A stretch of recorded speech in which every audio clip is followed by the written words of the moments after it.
Allianz. Supporting all 32 counties through the Allianz Leagues. Hello there and welcome to the Irish Examiner's Allianz League Review, brought to you by Allianz, sponsors of the GAA and Allianz Leagues for 27 years.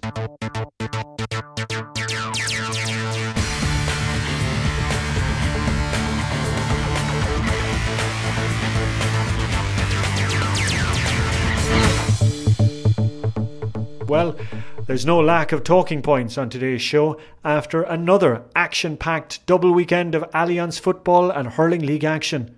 Over the course of today's show, we discuss the state of Cork football, learn about the second coming of Kerry's Tommy Walsh, hear the thoughts of Anthony Daly, and review the big talking points from the weekend's GAA Congress. Our starting point is Páirc Uí Rinn, where Cork lost to Meath in Division 2 of the Allianz Football League on Saturday night, a result which leaves them facing the threat of relegation to Division 3.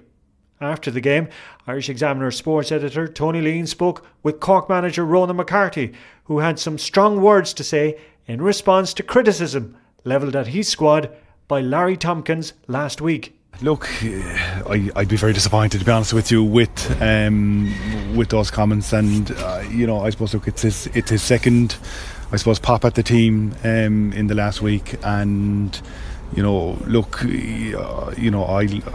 take criticism and I'll take it personally, but I won't have people question the heart of the team, and there's a bit of selective amnesia there for some people in relation to teams that they've been involved with themselves, and if it was as simple as that, we'd all be able to solve it. So I was disappointed. I'm not going to pretend otherwise, and what most disappointed you're on? Well, the notion that they have no heart and that they don't want to play for Cork. I mean, these fellas are working morning and night to play for Cork, and I played with Larry, under Larry, and look, we had bad defeats ourselves, and in 2002 and 97 and 2003, and heart was never the issue, so look, it's disappointing, but it's part of it, and we have to accept it and move on, But I think, are you personally insulted, or are you insulted for the players in that situation?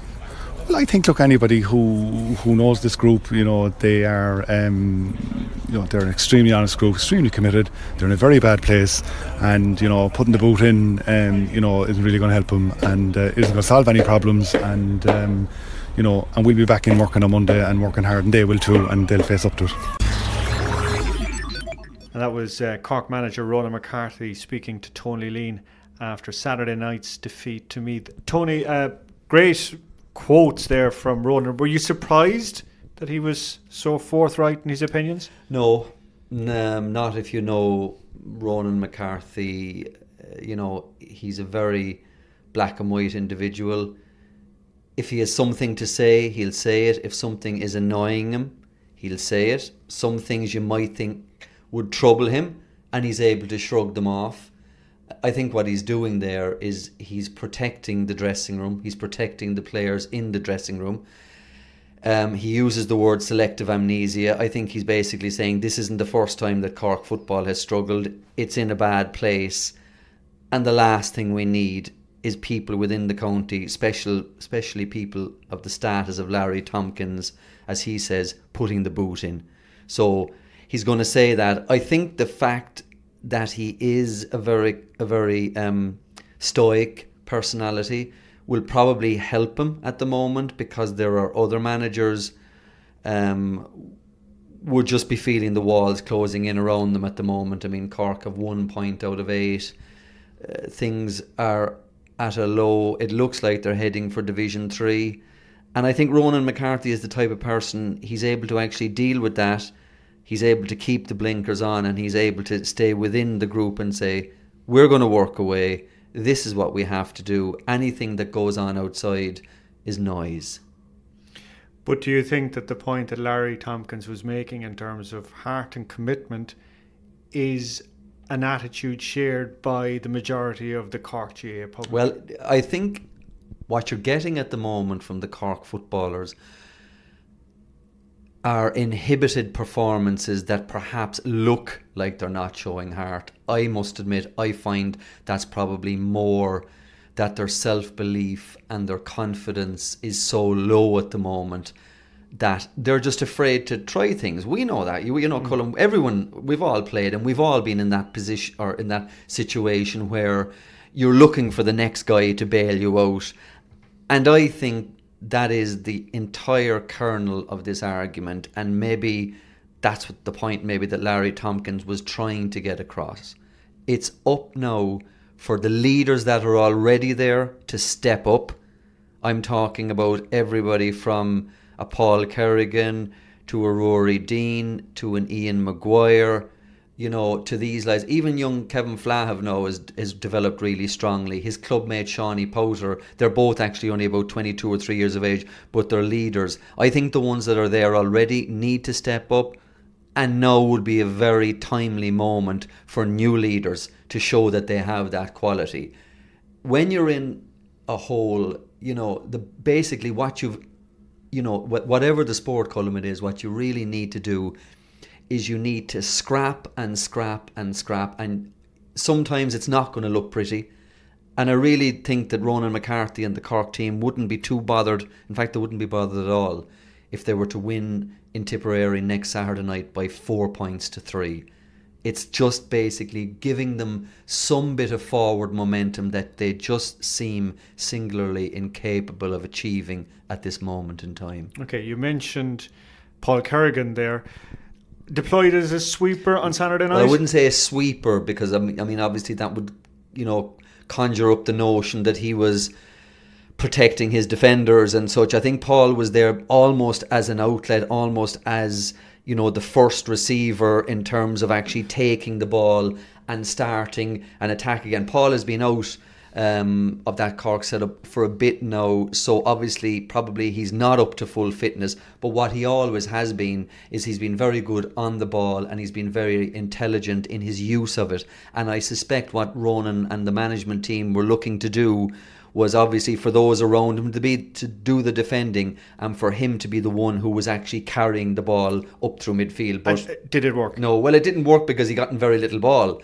And all these things, you know, and that's just the way. I mean, I was talking to Andy McEntee, the Meath manager, after the game, and even when the recorder was off, and he was saying, you know, when things are going against you, you try things and they don't work. When those things are going with you, you know, everything works. I mean, you look at Kerry at the moment, you know, Peter Keane seems to have a Midas touch at the moment. You know, he throws young Tomás O'Shea into the game yesterday against Galway with a couple of minutes to go. He kicks a point almost with his first kick.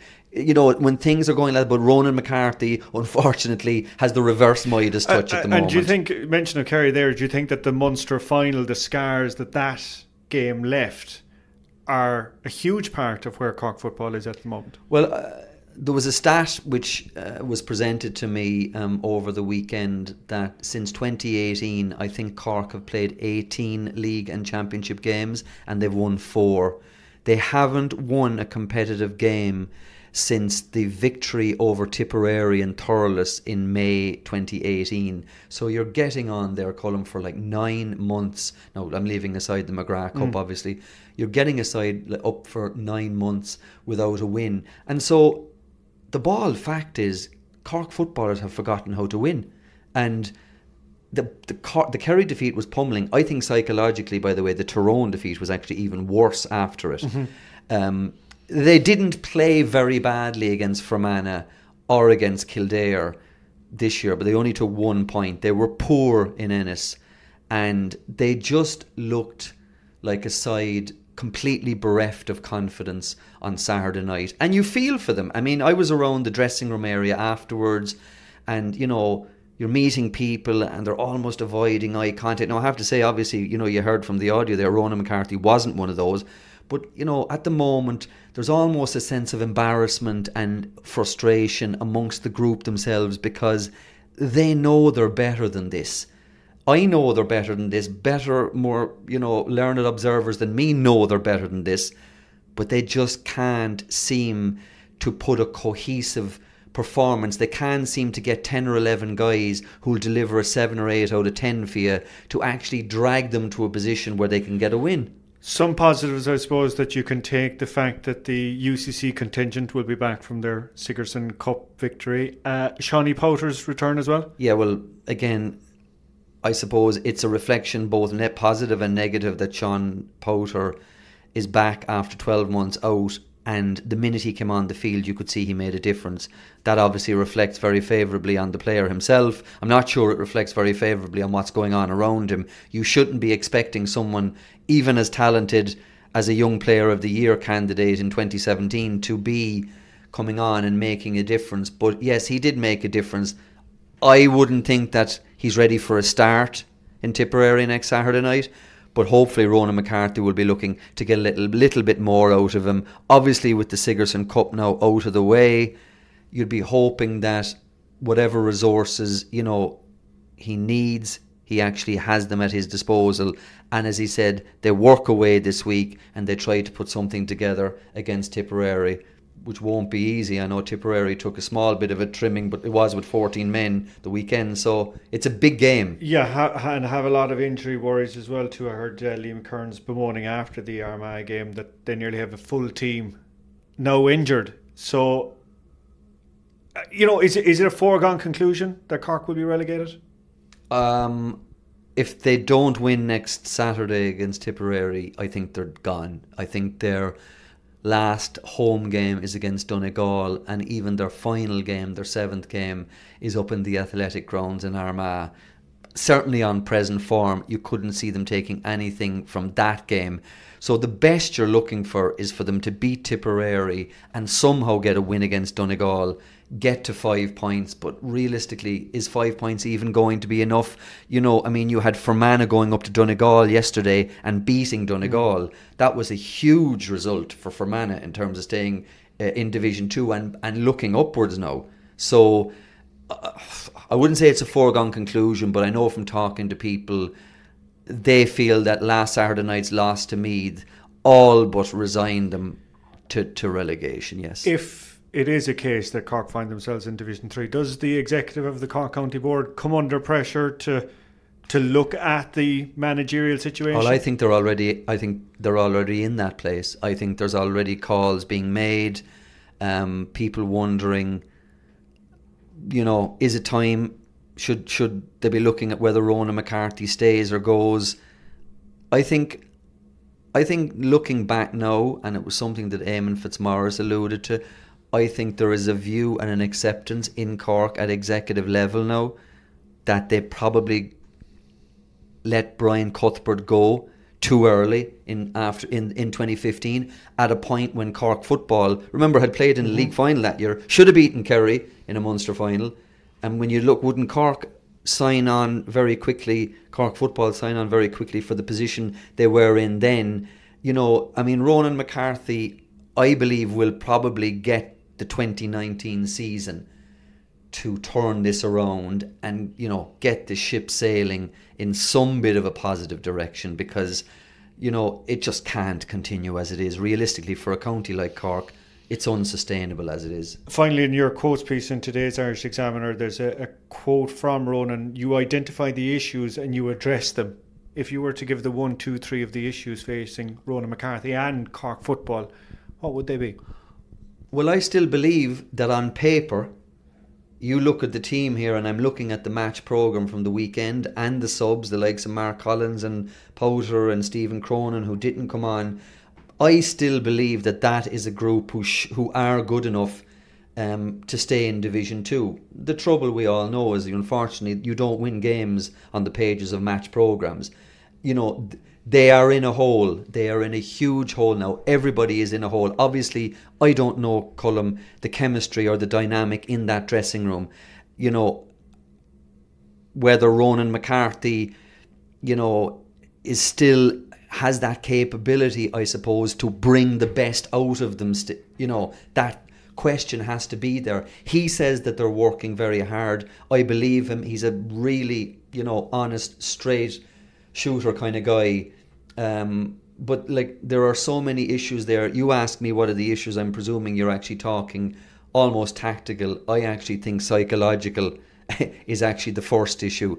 They really need to dig deep and to basically, you know, like, I'll just finish with one thing. I looked at one stage when Cork had the ball on Saturday night, the way Meath defended, you know, in terms of defending as a unit, pushing up on the player, pressing the player, getting 2 and 3 players and dispossessing. Unfortunately, when the ball was going the other direction, Meath players were able to get their heads up, they were running off shoulders, they weren't being tracked. You know, I mean, the very, very minimum you have to do as a player is keep your opponent honest, keep the opposition honest. If they're going to make a run, then you go with them every step of the way. You try to discourage them. Those small elements would be a start. If Cork are doing all the small bits at 100%, then the rest of it then will actually start to move positively for them. And finally, in terms of this, the blueprint for Cork football, which was published a few months ago, obviously the urgency for that now has just increased 100-fold. It does, but they're unrelated, Colm. They're completely unrelated issues. I know people are trying to pair them off and they're making smart-ass comments about them, you know, and I actually think Larry was wrong. I think Larry was making some comments about, you know, derisory comments about the report. You can't link the two of them at the moment. The Cork County Board have devised a long-term strategy for football in the county that starts at primary school. We are talking at this very moment in time. I suppose we need to separate it between this Cork football team and the Cork football brand. The Cork football brand is not in a good place, and the current situation is not helping that. That is accepted.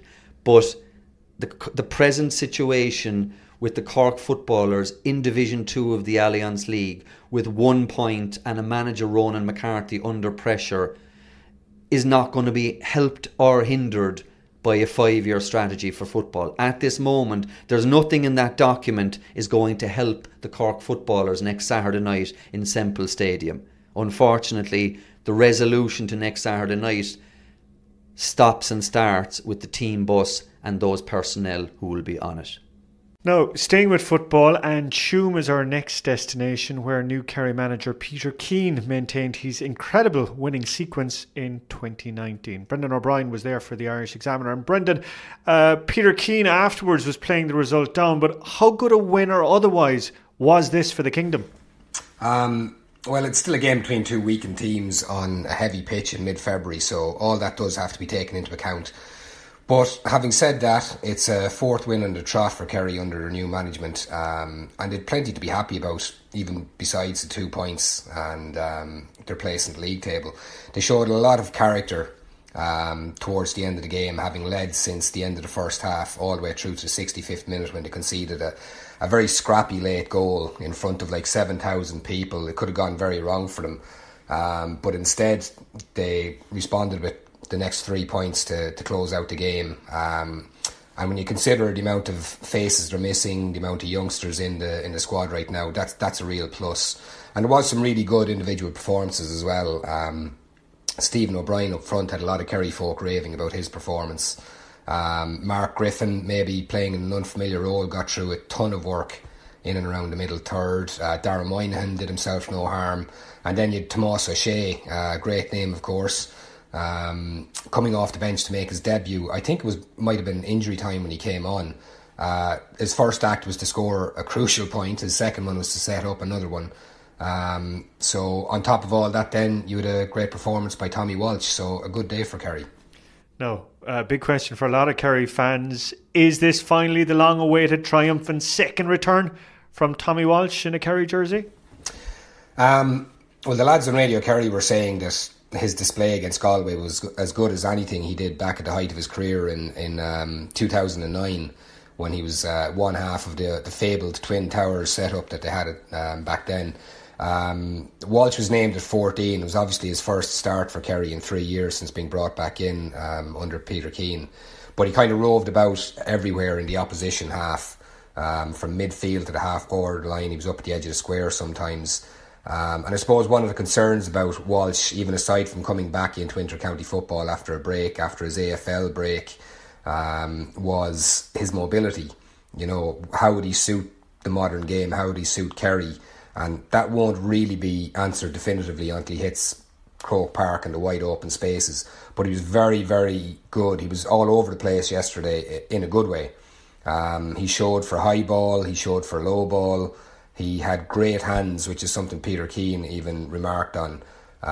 He linked play really, really well with overlapping runners in the first half as well with his back to goal. And he caught some absolutely ridiculous balls in midfield, especially in the second half when Kerry were really under the caution. They needed a big guy to stand up for them, which he did. So not bad for a man making a first start in 3 years. Any major concerns for the Kingdom? Nothing major, I would say. They pushed up very tight on the Galway kickouts in the first half with the wind at their backs, and they did that very well. And they were good defensively for long stretches as well.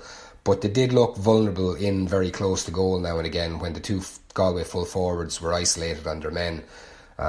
They probably should have conceded their first goal just at the start of the second quarter when John Kiely got in behind them kind of unseen, and he just blazed wide when it would have been really easier to hit the net.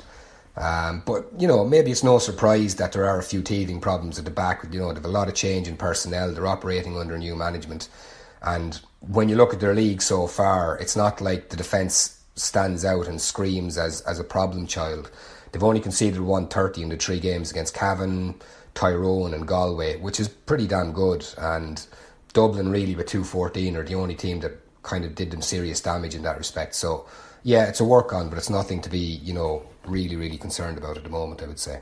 And what about Galway? Where do they stand now?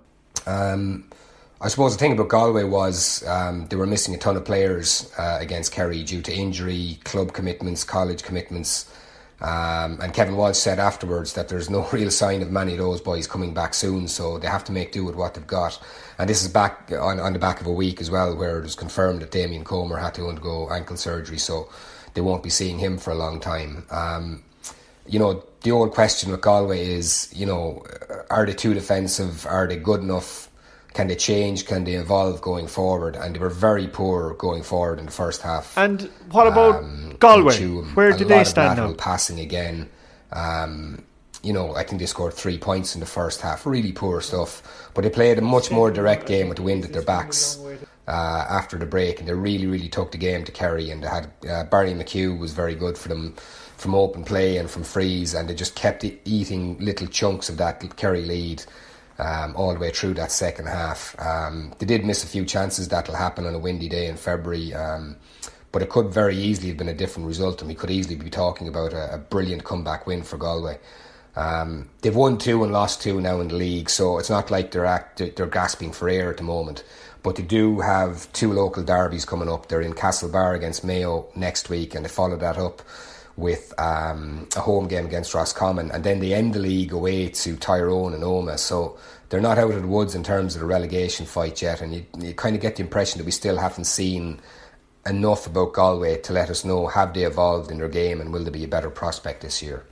Now, a quick mention of the sponsors of our podcast. Allianz Insurance support people and communities throughout Ireland and have sponsored the Allianz Leagues and Allianz Cumann na mBunscol for over 27 years. Go to allianz.ie today for a home, motor or pet quote.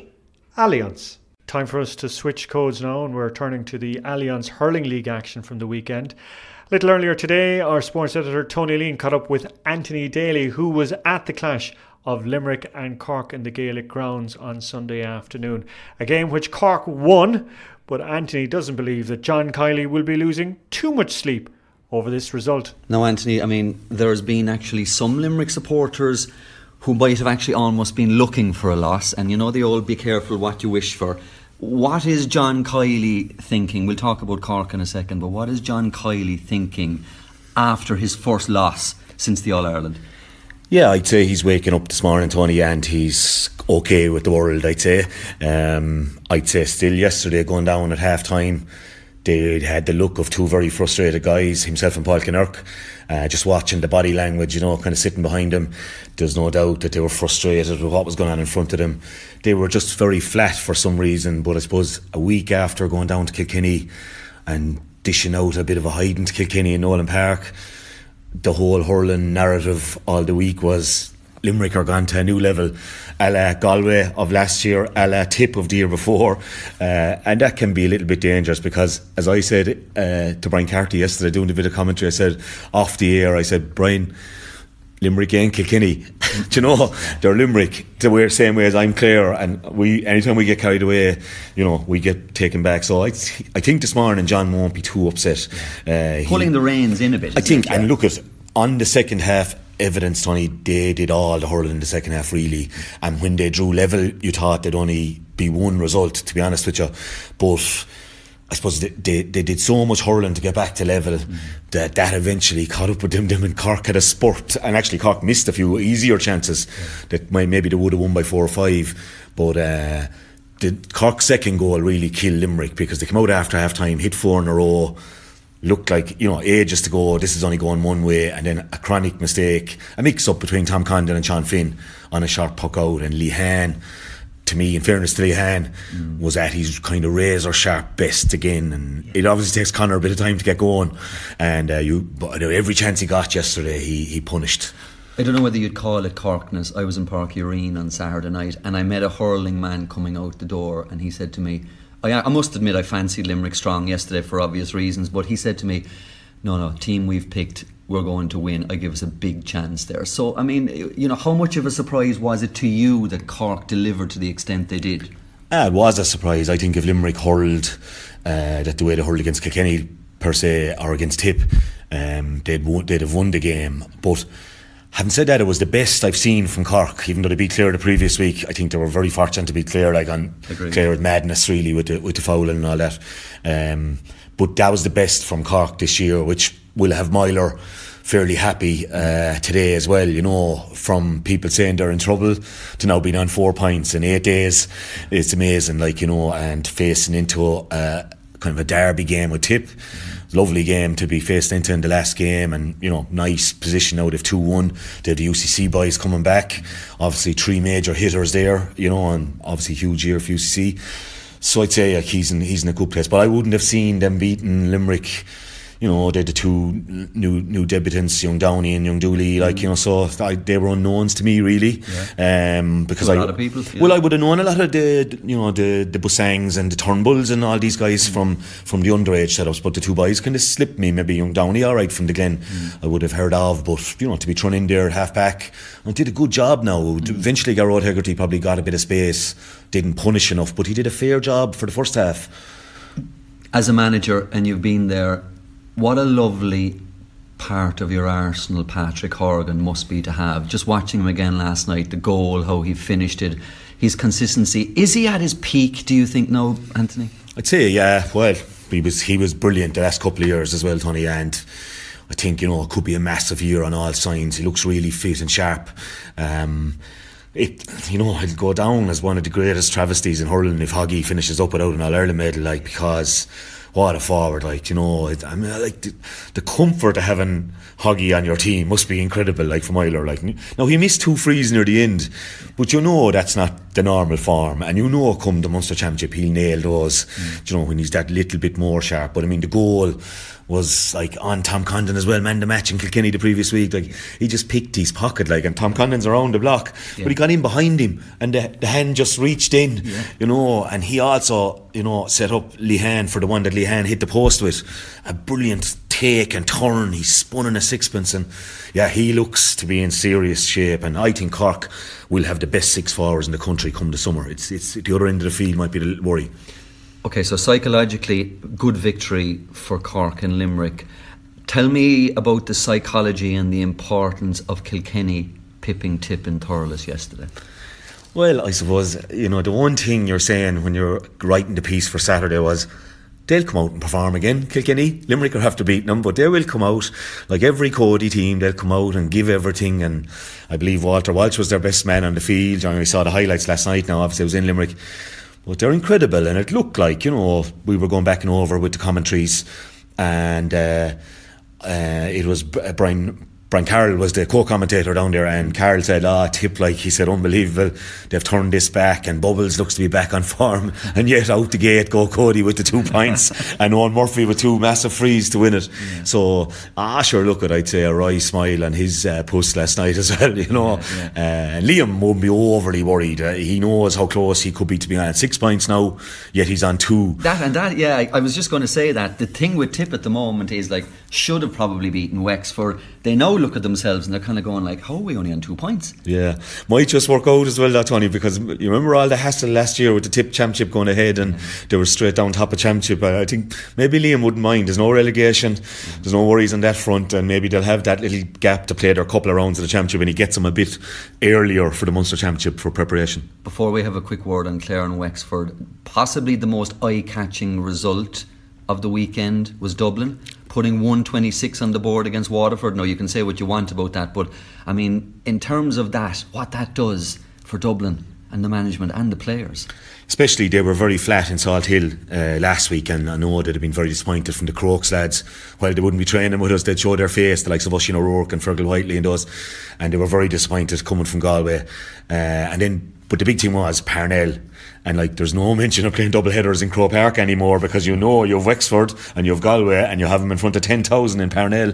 And like, let's face it, if they can win that Wexford game, they have a massive chance of being in the 3 in Leinster.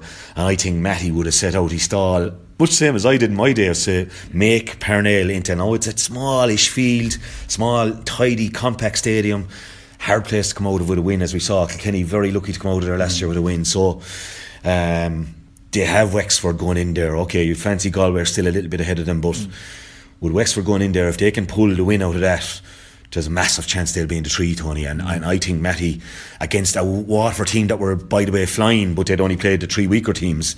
So, a bit of food for thought for Pádraig Fannin as well now. He's to face into Galway this week, so who knows, Dublin could finish top of that table, like, it won't be, and that'll be a great start for Matty Kenny, like. So I think a great result for them. Yeah, just going back to 1A, I mean, Wexford pulled big win out of Páirc Uí Chaoimh, had a fantastic win, obviously, as we mentioned, against Tipperary. Did they just run out of road in Ennis? What are you hearing from the weekend there? Well, I'm hearing that they were poor, they were defensively very negative again, and it's when they went 13 points down, they tried to throw off the shackles. Maybe a bit of complacency from Clare. They went off and hit 1-8 without reply. That's a worry from a Clare point of view, Tony, because it's too often Clare go out of matches for longer than you'd like, periods. And in hurling now, if you go out of it for longer than you like, you're going to be punished. And it's not for 3 or 4 points, it's probably for 1-6 or something, And yesterday 1-8. It brings me back to the All-Ireland semi-finals last year, 9 points down in both the Galway games, and could have won them. So that's a worry for Jerry and Donegal. Fitzy be nearly delighted going home. Like, it looked like they were going to be annihilated. Like a terrible beating. Like, I was saying at one stage, just to be 20 points plus, and yet they go out the gate beating a goal, and they had a 21-yard free to level it, like, last puck of the game. So they'll both take a bit out of it. Clare still not certain of being in the quarter-final, depending on other results, but should be there, bar a draw, I think, between Wexford and Kilkenny. But Limerick come into town next week, which is always, they think it's a small field. It's not a small field, but the crowd are on top of you. So it's one I'm really looking forward to, I have to say. And our thanks to Anthony Daly for his thoughts there. Now, Semple Stadium hosted the Allianz Hurling League Division 1A clash of Tipperary and Kilkenny on Sunday afternoon. Always huge hype when these two counties square off, whether it be league, championship, or even in a challenge game. John Fogarty was there for us. And John, one of these occasions when the game didn't live up to the hype and the expectation? Former journalist Tommy Reardon used to enthuse when he saw the All-Ireland champions, or at least when he thought he saw the All-Ireland champions, and he would declare to anybody who would listen to him, but being in Thurles yesterday, I don't think I saw this year's All-Ireland champions anyway. Both teams with a lot of work to do, a lot of work in progress. Kilkenny obviously missing their Ballyhale contingent. Tipperary missing about 2 or 3 of the team that you would expect that will start against Cork at the start of the Munster Championship. But no, a very disappointing day for hurling, as it was for both sets of supporters, I would imagine. Okay, Kilkenny did come back and pick off the win, but they went 21 minutes of of the second half without a score, and I think that just showed how poor the fare was, that a team that could go that proportion of a half without scoring and go on to win the game. Don't get me wrong, the end of the game was very enjoyable. Was almost like the Kilkenny and Tipperary of old, in that they were swapping scores to beat the band. It was real feudalism. But no, it was a disappointing game for both teams. A couple of star turns all the same. Conor Delaney was very good on Seamus Callanan, and he might be the answer now for Kilkenny at full back. Brian Cody was asked about him afterwards and certainly complimented him, as much as we all know that Brian Cody isn't a man to single out guys, but Conor Delaney, Hugh Lawler has obviously played there already this year, but we might just see Pádraig Walsh being given the licence to go further out the field, not just for the league but in the championship as well.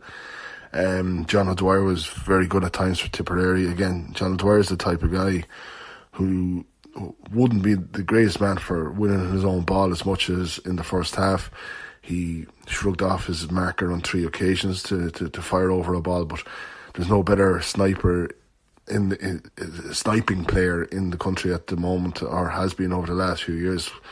And when Bubbles gets the ball like from 20-30 yards off, when the hard ball is won and passed off to him, he rarely misses. And you know, that'll be a plus for Liam Sheedy. But so much work for both teams still to do. And never mind All-Ireland champions, I don't think we saw league champions either.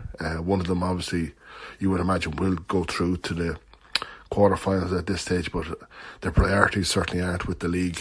Kilkenny's aren't, because they obviously their Ballyhale guys aren't back, and they're missing the likes of Killian Buckley, and Richie Hogan's only really coming into fitness now.